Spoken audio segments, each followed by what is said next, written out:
जय श्री कृष्ण। राधे राधे भक्तों, आज का दिन सभी माताओं और बहनों के लिए अत्यंत पावन है, क्योंकि यह दिन संतान की दीर्घायु और मंगल कामना को समर्पित है। जीवित पुत्रिका व्रत, जिसे प्रेम पूर्वक जीवतिया व्रत भी कहा जाता है, अश्विन मास के कृष्ण पक्ष की अष्टमी तिथि को पूरे श्रद्धा और भक्ति भाव से रखा जाता है। यह व्रत विशेष है क्योंकि इसमें माताएं निर्जल रहकर जल तक का त्याग कर अपनी संतान के उत्तम स्वास्थ्य और दीर्घ जीवन की प्रार्थना करती हैं। शास्त्रों में कहा गया है कि जहाँ माँ का हृदय संकल्पित होता है, वहाँ भगवान स्वयं रक्षक बनकर उपस्थित रहते हैं। इसी विश्वास के साथ माताएं इस व्रत को करती हैं और जितिया व्रत की कथा को श्रद्धापूर्वक सुनती सुनाती हैं। ऐसा करने से संतान के जीवन में आने वाले संकट दूर हो जाते हैं और उन पर सदैव ईश्वर की कृपा बनी रहती है।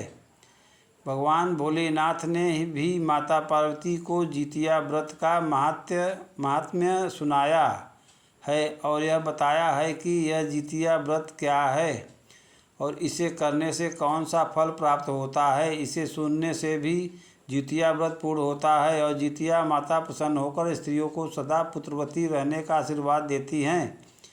इसे पूरी श्रद्धा तथा भक्तिभाव से अंत तक अवश्य सुनना। तो आइए अब हम सभी श्रद्धा और विश्वास के साथ श्रवण करते हैं।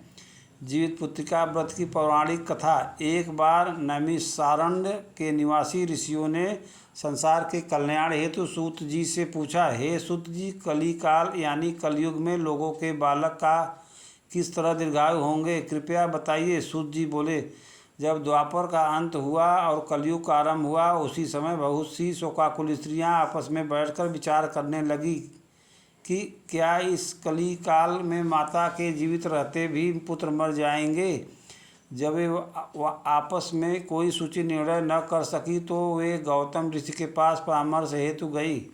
जब वे गौतम ऋषि के पास पहुंची तो वे आनंदपूर्वक बैठे हुए थे। स्त्रियों ने नतमस्तक नमन कर प्रणाम किया। तत्पश्चात प्रश्न रखकर कहा, हे प्रभु, इस कली काल में हमारे पुत्र किस प्रकार जीवित रहेंगे। क्या इस हेतु कोई विशेष व्रत अथवा तप है जो उनकी आयु बढ़ा सके, कृपा करके स्पष्ट बताइए। गौतम ऋषि ने उत्तर दिया, मैं वही कहूँगा जो मैंने पहले सुना हुआ है। गौतम ऋषि ने स्मरण दिलाया, जब महाभारत युद्ध का समापन हुआ और अश्वत्थामा के कृत्य से पांडव तथा समस्त लोग परिश्रवित हुए, तब भी लोगों के हृदय पुत्र शोक से व्याकुल थे। उस समय द्रौपदी अपने सखियों सहित ब्राह्मण श्रेष्ठ धौम्य के पास गई और उन्होंने कहा, हे विप्र, कौन सा ऐसा उपाय है जिससे बच्चों को दीर्घायु सुनिश्चित हो सके, कृपया विस्तार से बताइए। धौम्य ऋषि ने सुनाकर कहा, सतयुग में सत्य वचन, सत्य आचरण और समदर्शी होने वाले जिमुतवाहन नामक एक राजा धीराज थे। एक बार वह अपनी पत्नी के साथ अपने ससुराल गए और वहीं ठहर गए। एक अर्धरात्रि पर किसी स्त्री की विलाप ध्वनि सुनाई पड़ी, क्योंकि उसका पुत्र मर गया था। वह प्रायश्चित तथा निराशा से व्याकुल थी। उसकी पीड़ा सुनकर राजा जिमुतवाहन का हृदय विदीर्ण हो उठा। वह शीघ्र ही उस स्त्री के समीप गया और पूछने लगा, बेबस माता, तुम्हारा पुत्र कैसे मरा। बूढ़ी स्त्री ने कहा, गरुड़ प्रतिदिन आकर गांव के बालकों को भक्ष्य कर लेता है। यह सुनकर दयावान राजा ने निश्चय किया, माँ अब रो मत, निश्चय ही मैं तुम्हारे पुत्र को बचाने का प्रयत्न करूँगा। वह उसी स्थान पर गया जहाँ गरुड़ प्रातःकाल आकर मांस भक्षण करता था। तब गरुड़ उसी समय पहुंचकर फिर से आक्रमण कर मांस खाने लगा। गरुड़ की बहुत तेज तेजस्विता ने राजा का बायां अंग ही छीड़ कर दिया, परंतु राजा ने शीघ्रता से अपना दाहिना अंग देकर गरुड़ को तृप्त करने का विनय किया। गरुड़ ने आश्चर्य से कहा, तुम मनुष्य ही नहीं दिखते, बताओ किस कुल के हो और तुम्हारा जन्म क्या है। पीड़ा से व्याकुल राष्ट्रपति ने विनयपूर्वक उत्तर दिया, हे पक्षीराज, इस प्रकार के प्रश्न व्यर्थ हैं, तुम अपने अनुसार मेरा मांस ग्रस्त करो। पर गरुड़ ने आदर सहित पूछा कि तुम्हारे कुल और जन्म का नाम बताओ। तब राजा ने कहा, मेरी माता का नाम सभ्या है और पिता का नाम शालिवाहन। सूर्यवंश में मेरा जन्म हुआ है और मेरा नाम जिमुतवाहन है। राजा की दानशीलता और त्याग देखकर गरुड़ ने कहा, हे महाभाग, जो भी तुम्हारी अभिलाषा हो मांगो। राजा ने कहा, हे स्वामी, यदि आप वर दे रहे हैं तो यह वर दीजिए कि आपने जिन जिन प्राणियों को अब तक खाया है वे सब जीवित हो जाएं, और अब से यहाँ बालकों को न खाइए, तथा ऐसा कोई उपाय कीजिए कि जहाँ भी उत्पन्न हो वे दीर्घायु पाएं। धौम्य ऋषि ने कहा, पक्षीराज गरुड़ ने राजा को वर देकर स्वयं अमृत हेतु नागलोक को प्रस्थान किया। वहाँ से अमृत लाकर उसने उन मरे हुए मनुष्यों की हड्डियों पर वह अमृत बरसाया। ऐसा करने पर वे जो मनुष्य पहले गरुड़ के शिकार हुए थे सब जीवित हो उठे। राजा के त्याग तथा गरुड़ की कृपा से उस प्रदेश के लोगों के बड़े दुख दूर हो गए। राजा की शोभा और मान सम्मान पुनः स्थापित हुआ। गरुड़ ने कहा, संसार के कल्याण के लिए मैं एक और वरदान दूंगा। आज अश्विन कृष्ण सप्तमी से रहित शुभ अष्टमी तिथि है। आज ही तुमने यहाँ की प्रजा को जीवन दान दिया है।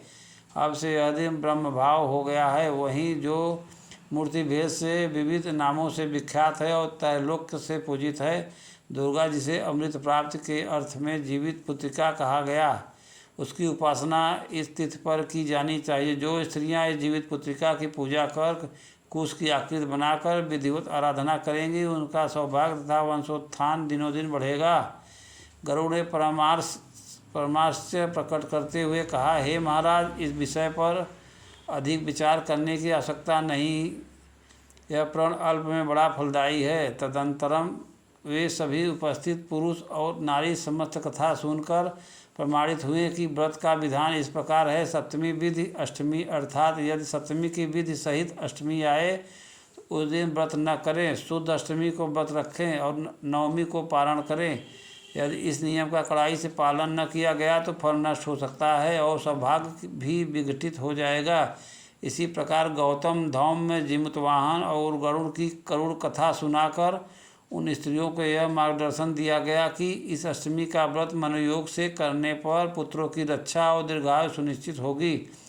जिमतवाहन को इस तरह का वरदान देकर गरुड़ बैकुंठ धाम को चले गए और राजा भी अपनी पत्नी के साथ अपने नगर को वापस लौट आए।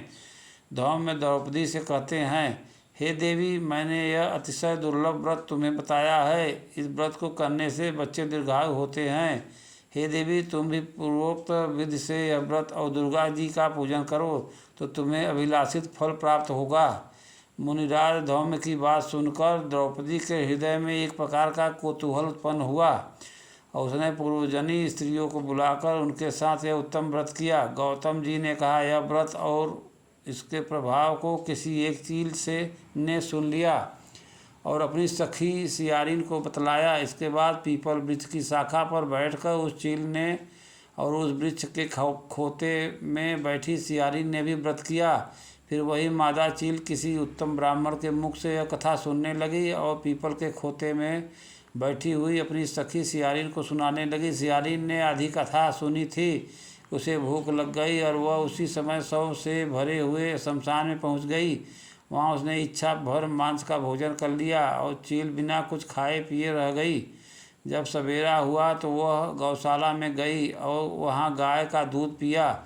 इस प्रकार नवमी को उसने पारण किया। कुछ दिनों बाद वे दोनों मर गई और अयोध्या में किसी धनी व्यापारी के घर में जन्मी। संयोग से उन दोनों का जन्म एक ही घर में हुआ, जिसमें सियारिन ज्येष्ठ हुई और चील छोटी। वे दोनों ही शुभ लक्षणों से युक्त थी, इसलिए बड़ी लड़की काशी नरेश को और छोटी उसके मंत्री को अग्नि के सामने विधिपूर्वक ब्याही गई। पूर्व जन्म के कर्मफल से वह मृगनयनी रानी हुई, किंतु उसकी संतान जैसे ही उत्पन्न होती वैसे ही मर जाती। दूसरी ओर पूर्व जन्म की बातों को स्मरण करने वाली मंत्री की पत्नी ने अष्टवसु के समान तेजस्वी 8 पुत्रों को जन्म दिया और सभी जीवित रहे। अपनी बहन के पुत्रों को जीवित देकर ईर्ष्यावश राजपत्नी ने अपने स्वामी से कहा, यदि आप मुझे जीवित रखना चाहते हैं तो इस मंत्री के भी पुत्रों को उसी स्थान पर भेज दीजिए जहाँ मेरे बेटे गए हैं, अर्थात उन्हें भी मार डालिए। यह सुनकर राजा ने मंत्री के पुत्रों को मारने के लिए कई उपाय किए, परंतु मंत्री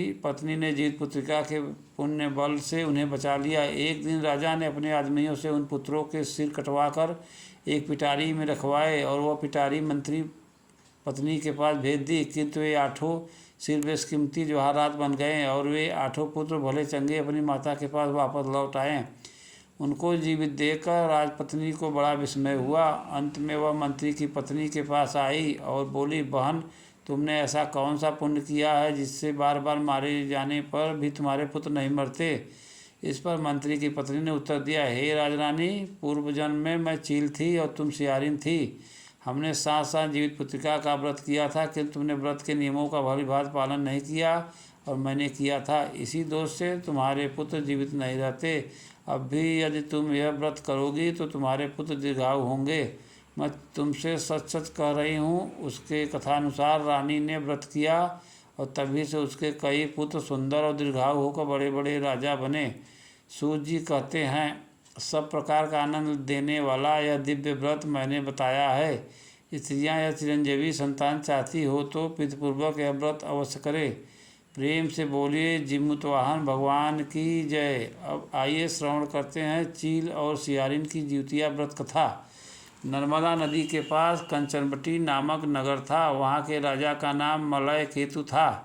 उसी नर्मदा नदी के पश्चिम में बालू नाम की मरुभूमि थी, जिसमें एक विशाल वृक्ष पर चील रहती थी और उसी वृक्ष के नीचे एक सियारिन भी निवास करती थी। चील और सियारिन दोनों ही पक्की सहेलियाँ थीं। कुछ स्त्रियों को जितिया व्रत करते देखकर चील और सियारिन ने भी यह व्रत करने का संकल्प लिया और दोनों ने भगवान श्री जिमुतवाहन की पूजा और व्रत करने का प्रण लिया। जिस दिन दोनों को व्रत कर रखना था उसी दिन नगर के एक बड़े व्यापारी की मृत्यु हो गई और उसका दाह संस्कार उसी मरुभूमि में किया गया।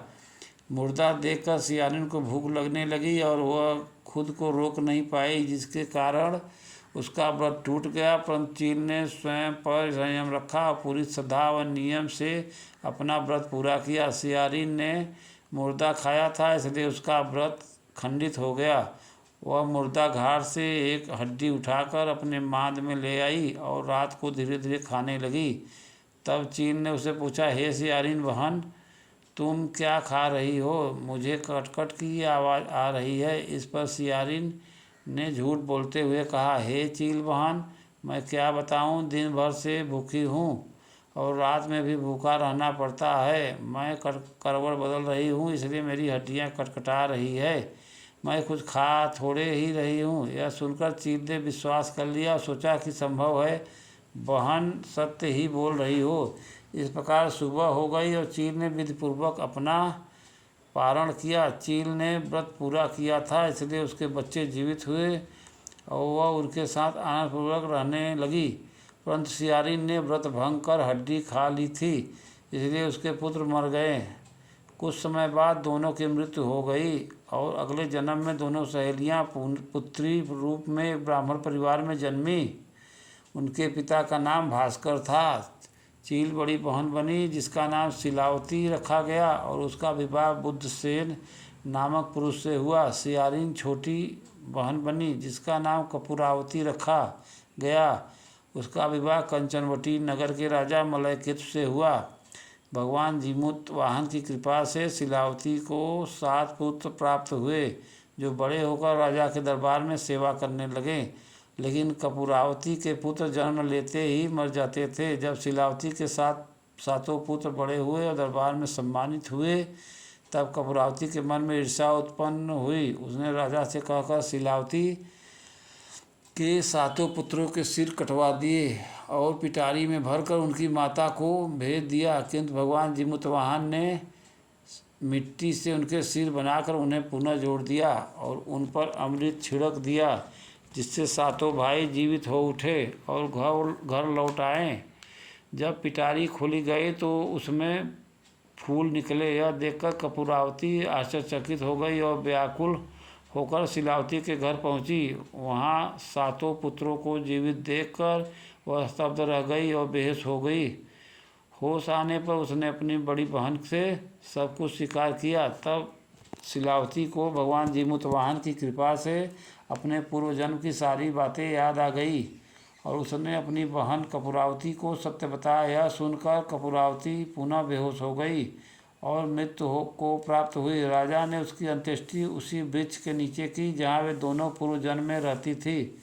शिलावती इस जन्म में भी अपने पुत्रों के साथ सुखपूर्वक जीवन व्यतीत करती रही और वृद्धावस्था में भगवान को प्रिय होकर देह त्यागी। अगले जन्म में सियारिन पुनः जन्मी और उसे अपने पूर्व जन्म की सारी बातें याद थी। उसने भगवान जिमुतवाहन की पूजा की और जितिया व्रत किया, जिसके पुण्य फल से उसे पुत्र रत्न प्राप्त हुए और सारे पाप नष्ट हो गए। वह पुत्रवती होकर जीवन भर आनंद से रही। प्रेम से बोलिए जय जिमुतवाहन भगवान की जय। जय हो जितिया माई की। अब आइए श्रवण करते हैं जितिया व्रत की दूसरी पौराणिक कथा, जिसे सुनने मात्र से सभी मनोकामनाएं पूर्ण हो जाती है और संतान को लंबी आयु प्राप्त होती है। एक समय की बात है, समस्त शिवगण कैलाश पर्वत पर स्थित शिवजी और माता पार्वती के पास आए और उन्हें प्रणाम करके पूछने लगे, हे भोलेनाथ, हे माता पार्वती, आज हम आपके पास जितिया व्रत का महात्म्य सुनने के उद्देश्य से आए हैं।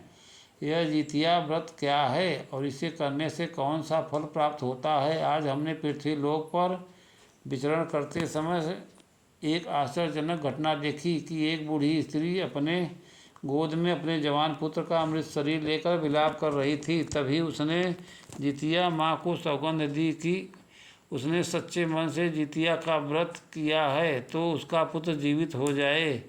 हे भोलेनाथ, हे माता पार्वती, तभी हमने देखा कि आश्चर्यजनक रूप से उस बूढ़ी स्त्री का पुत्र जीवित हो उठा और वहाँ उपस्थित सभी लोग जितिया माता की जय जयकार करने लगे।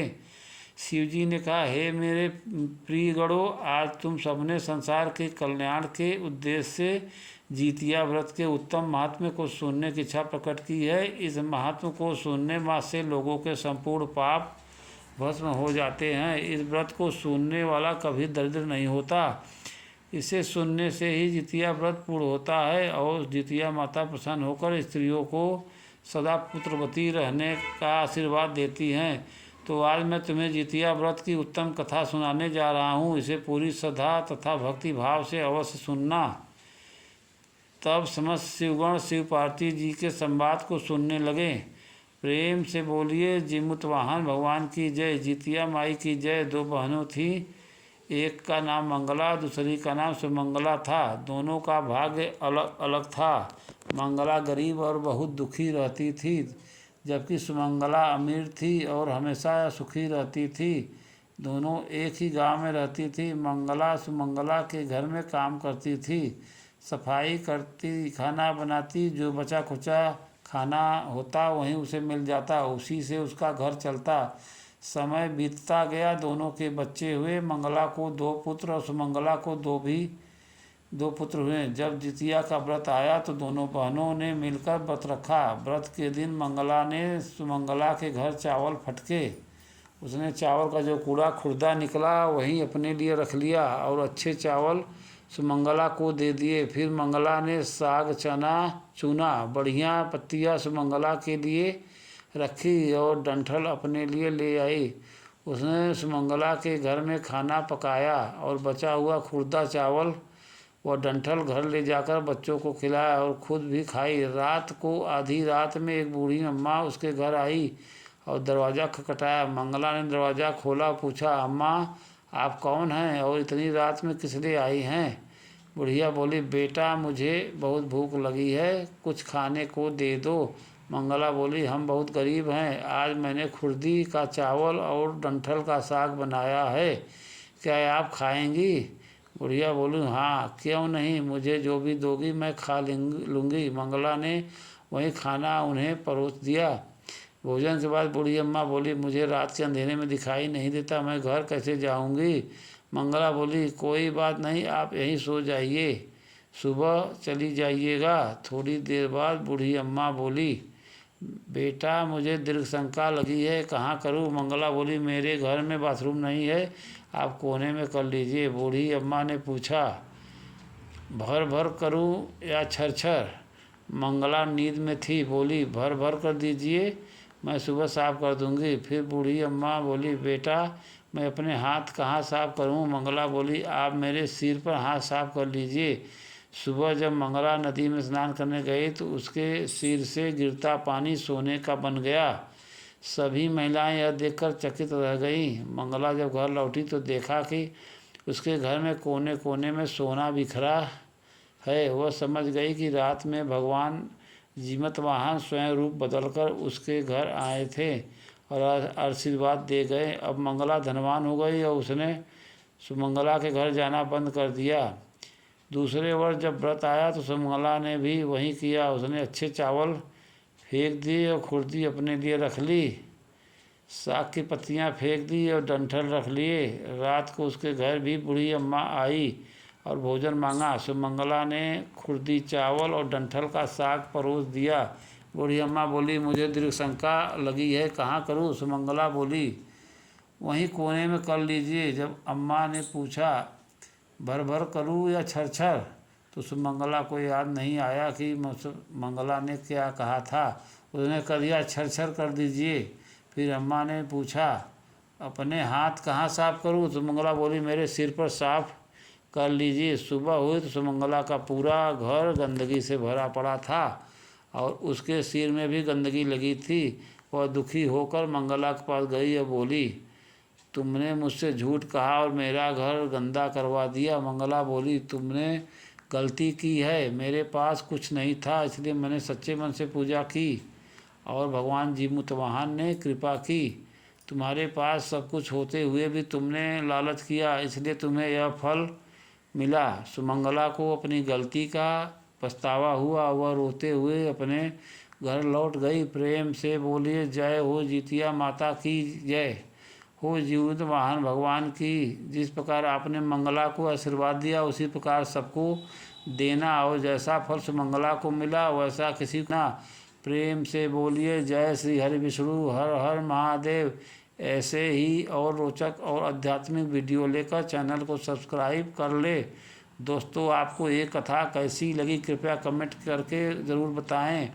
वीडियो पसंद आया हो तो लाइक करें और अपने दोस्तों के साथ शेयर करें। कमेंट बॉक्स में हर हर महादेव लिखना ना भूलें। फिर मिलते हैं एक और दिलचस्प वीडियो के साथ। धन्यवाद। जय श्री कृष्ण। राधे राधे। राधे राधे बोलते हैं।